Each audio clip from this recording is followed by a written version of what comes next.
लग रहा है कि जो आईटी रिजल्ट्स आए हैं, टीसीएस के नंबर देखिए या एचसीएल टेक या इन्फोसिस के नंबर देखिए, तो मार्केट को डेफिनेटली एक निराशा मिली है। क्योंकि नंबर्स कोई भी पैरामीटर पे कोई खास नंबर आए नहीं है। इनफैक्ट टीसीएस का जो बायबैक है वो भी थोड़ी सी उम्मीद से नीचे आया है।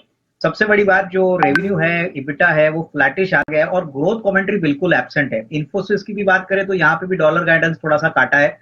ऑलरेडी हमने मार्केट रिपोर्ट सुने कि इनका जो एडीआर है वो अभी करीबन 7.5% डाउन है। तो कल आपको और थोड़ी बिकवाली का प्रेशर देखने को मिलेगा। तो आईटी में मुझे लग रहा है कि इन्वेस्टर्स को थोड़ा सा बच के रहना चाहिए। हो सकता है थोड़ी और बिकवाली आपको कल देखने को मिले। लेकिन ब्रॉडली नतीजे मुझे लग रहा है जो अर्निंग सीजन आएगी, ऑटो है, ऑटो कंपोनेंट्स है, रियल एस्टेट है, कैपिटल गुड्स है, सीमेंट है, यहाँ पे मौके डेफिनेटली मिलेंगे। और आज जैसे अनिल जी ने कहा कि आज एक्सपायरी वाला दिन था, तो मार्केट्स कल डेफिनेटली थोड़ा सा बाउंस बैक दिखाने की कोशिश करेगा।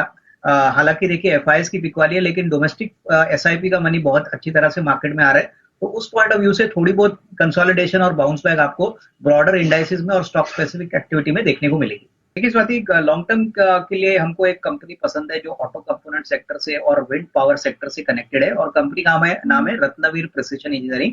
ये कंपनी बेसिकली ऑटो कंपोनेंट्स के लिए वॉशर्स यानी जो फास्टनर्स के कंपोनेंट्स होते हैं इसके लिए काम करती है, प्लस सोलर पैनल्स के लिए सोलर हुक्स बनाती है। ज्यादातर इनका प्रोडक्ट ऑटो कंपोनेंट में जाता है, पावर जनरेशन में जाता है, कैपिटल गुड्स में जाता है और विंड एनर्जी में जाता है।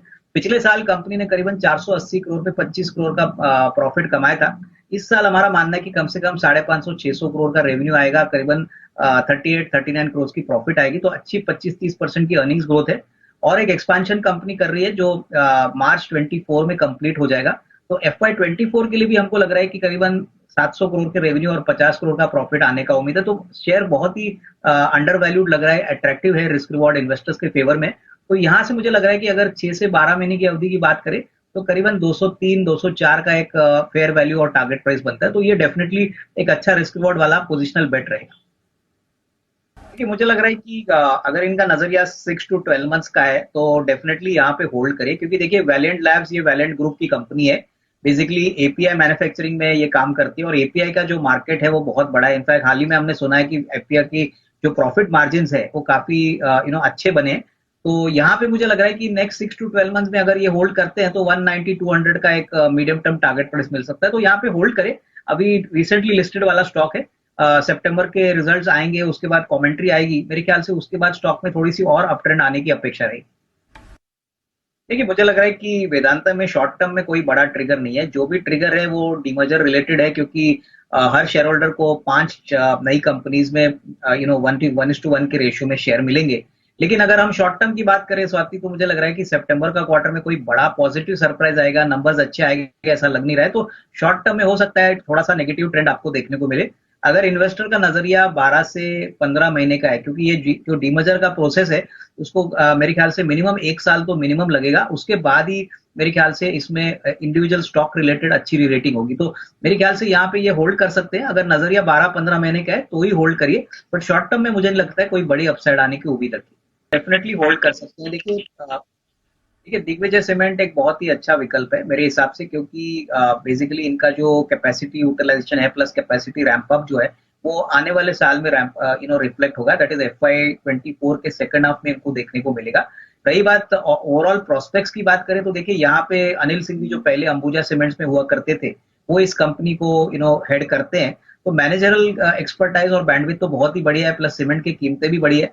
तो मेरे ख्याल से साल भर का अगर इनका नजरिया है तो मेरे ख्याल से कम 140-145 का एक नियर टर्म का टारगेट बन सकता है। तो यहाँ पे होल्ड करने की राय लग रहा है कि देखिए पहली बात, अगर हम ग्रेविटा की बात करें तो ग्रेविटा इंडिया में आने वाला साल दैट इज FY24 और उसके बाद FY24 काफी सिग्निफिकेंटली मजबूत होगा।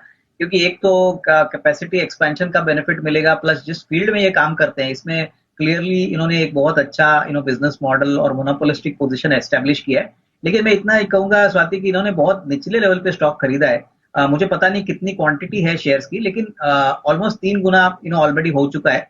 तो यहाँ पे थोड़ा सा मुनाफा वसूल करें और balance quantity medium term long term के लिए होल्ड कर सकते हैं। रही बात दूसरी शेयर के बारे में, तो मुझे लग रहा है कि यहाँ पे अभी मुझे लग रहा है कि अगर साल भर का नजरिया है तो डेफिनेटली आरती इंडस्ट्रीज एपीआई मार्केट में बहुत बड़ा प्लेयर है, बड़ी एक्सपेंशन कर रहा है।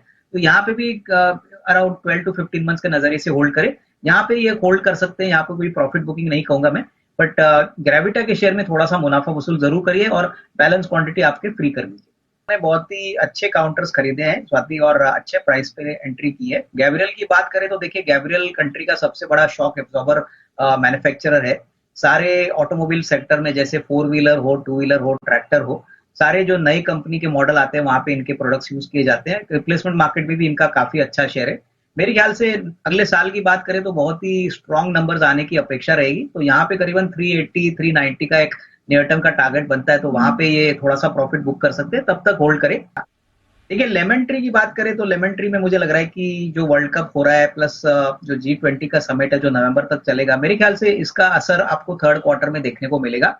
काफी अच्छी और बड़ी एक्सपेंशन कंपनी प्लान कर रही है और होटल और हॉस्पिटैलिटी सेक्टर के नंबर भी हमको लग रहा है कि सितंबर और दिसंबर क्वार्टर के काफी अच्छे आएंगे। मोटा मोटी मुझे लग रहा है कि 140 145 का एक नियर टर्म का टारगेट बनता है, तो तभी थोड़ा सा मुनाफा वसूल करे, तब तक होल्ड करने की राय।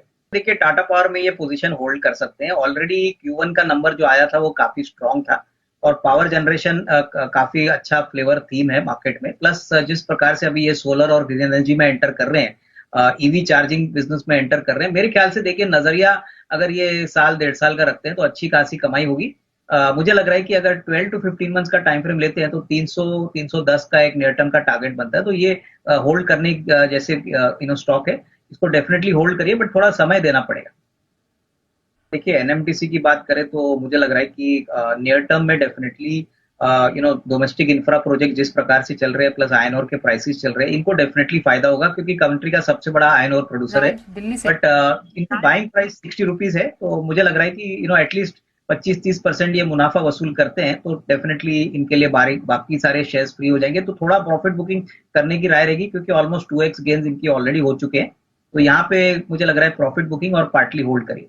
और रही बात दूसरी शेयर की, तो मुझे लग रहा है यहाँ पे कम से कम 12 महीने या 15 महीने का टाइम फ्रेम दीजिए क्योंकि हाउसिंग फाइनेंस मार्केट बहुत ही अच्छा चल रहा है। LIC हाउसिंग LIC की पेरेंटेज की कंपनी है और बहुत समय के बाद एक अप ट्रेंड दिख रहा है क्योंकि बाकी हाउसिंग फाइनेंस कंपनीज के मुकाबले में इनका रिटर्न और इनका आउट परफॉर्मेंस कम था। तो यहाँ पे मुझे लग रहा है कि करीबन 490 500 का एक नियर टर्म का टारगेट बनता है, तो यहाँ पे होल्ड करें। ये company electro steel casting basically जो वाटर सेगमेंट है इसके लिए ग्रे आयन पाइप्स बनाती है, काफी डोमिनेंट प्लेयर है। और जिस प्रकार का फोकस गवर्नमेंट का पानी रिलेटेड प्रोजेक्ट्स पे है, गवर्नमेंट का जो जल का प्रोग्राम है, इससे यही लगता है कि बहुत सारे प्रोजेक्ट्स गवर्नमेंट के अनाउंस ऑलरेडी हो चुके हैं, आने वाले 6-8 महीने में और भी अनाउंस हो गए। तो इसका मतलब है कि प्रोस्पेक्ट्स इस कंपनी के लिए काफी अच्छा है।